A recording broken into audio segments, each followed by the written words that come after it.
ओम श्री परमात्मने नमः। ओम नमः शिवाय। श्री शिव महापुराण रुद्र संहिता खंड 5 अध्याय 11वां और 12वां। देवों के स्तवन से शिवजी का कोप शांत होना और शिवजी का उन्हें वर देना। मैं दानव का शिवजी के समीप आना और उनसे वर याचना करना। शिवजी से वर पाकर मैं का वित लोक में जाना।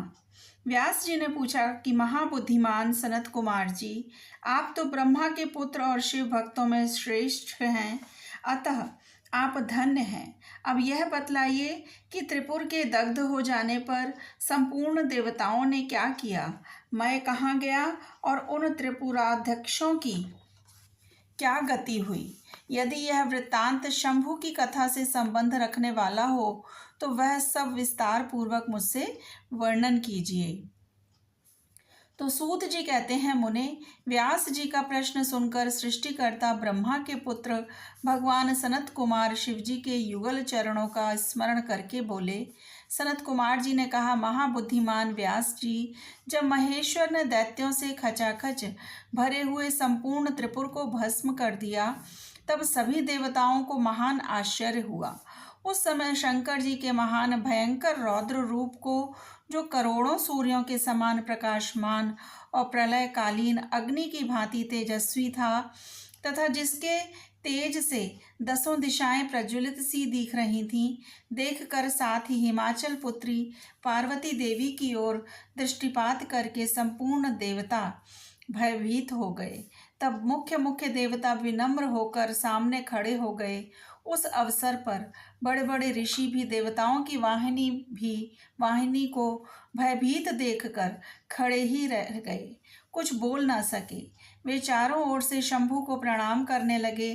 तत्पश्चात ब्रह्मा भी शिवजी के उस रूप को देखकर भयग्रस्त हो गए।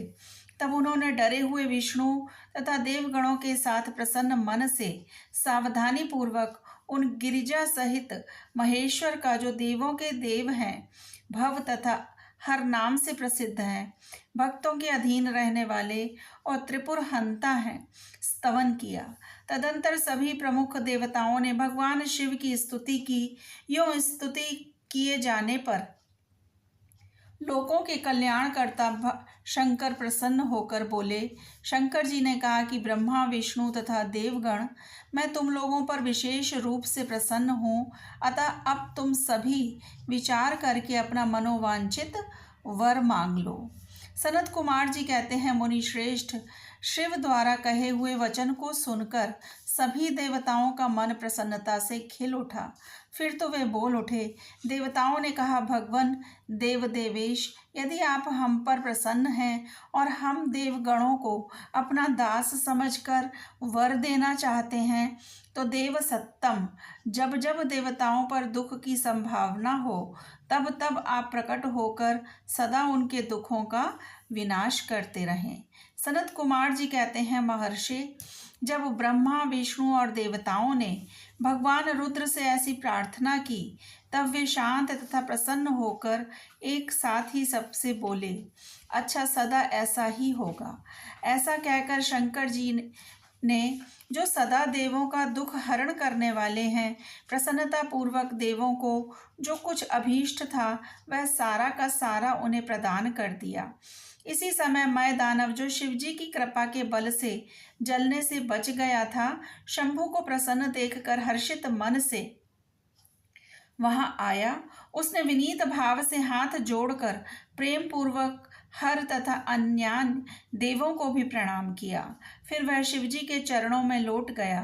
तत्पश्चात दानव श्रेष्ठ मैं ने उठकर शिवजी की ओर देखा। उस समय प्रेम के कारण उसका गला भर आया और वह भक्तिपूर्ण चित्त से उनकी स्तुति करने लगा। द्विज श्रेष्ठ, मैं द्वारा किए गए स्तवन को सुनकर परमेश्वर शिव प्रसन्न हो गए और आदर पूर्वक उससे बोले। शिवजी ने कहा, दानव श्रेष्ठ, मैं तुझ पर प्रसन्न हूँ, अतः तू वर मांग ले। इस समय जो कुछ भी तेरे मन की अभिलाषा होगी उसे मैं अवश्य पूर्ण करूँगा।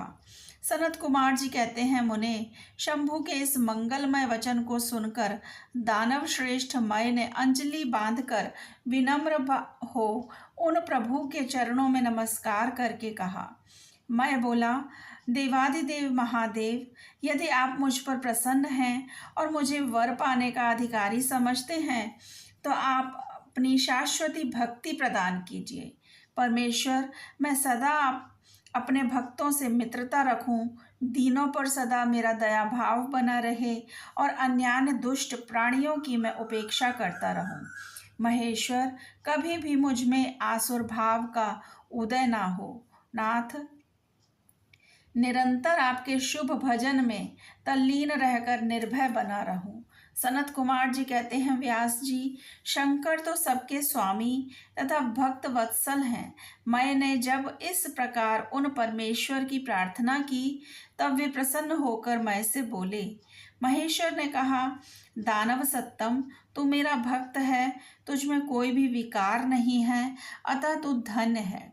अब मैं तेरा जो कुछ भी अभीष्ट वर है वह सारा का सारा तुझे प्रदान करता हूँ। अब तू मेरी आज्ञा से अपने परिवार सहित वितल लोक को चला जा। वह स्वर्ग से भी रमणीय है। तू वहाँ प्रसन्न चित्त से मेरा भजन करते हुए निर्भय होकर निवास कर। मेरी आज्ञा से कभी भी तुझ में आसुर भाव का प्राकट्य नहीं होगा। सनत कुमार जी कहते हैं, मुने, मैंने महात्मा शंकर की उस आज्ञा को सिर झुकाकर स्वीकार किया और उन्हें तथा अन्यान्य देवों को भी प्रणाम करके वह वितल लोक को चला गया।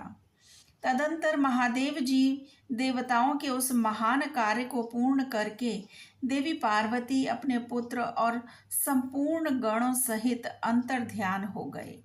जब परिवार समेत भगवान शंकर अंतर्हित हो गए तब वह धनुष, बाण, रथ आदि सारा उपकरण भी अदृश्य हो गया।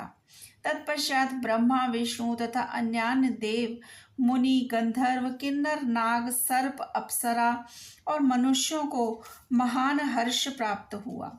वे सभी शंकर जी के उत्तम यश का बखान करते हुए आनंद रूप पूर्वक अपने अपने स्थान को चले गए। वहां पहुंचकर उन्हें परम सुख की प्राप्ति हुई। महर्षि, इस प्रकार मैंने शशिमौली शंकर जी का विशाल चरित, जो त्रिपुर विनाश को सूचित करने वाला तथा परमोत्कृष्ट लीला से युक्त है, सारा का सारा तुम्हें सुना दिया। ओम नमः शिवाय। शिवजी सदा सहाय। ओम नमः शिवाय। शिवजी सदा सहाय। यदि आपको मेरा चैनल पसंद है तो आप मेरे चैनल को लाइक करें, शेयर करें और सब्सक्राइब करें। धन्यवाद।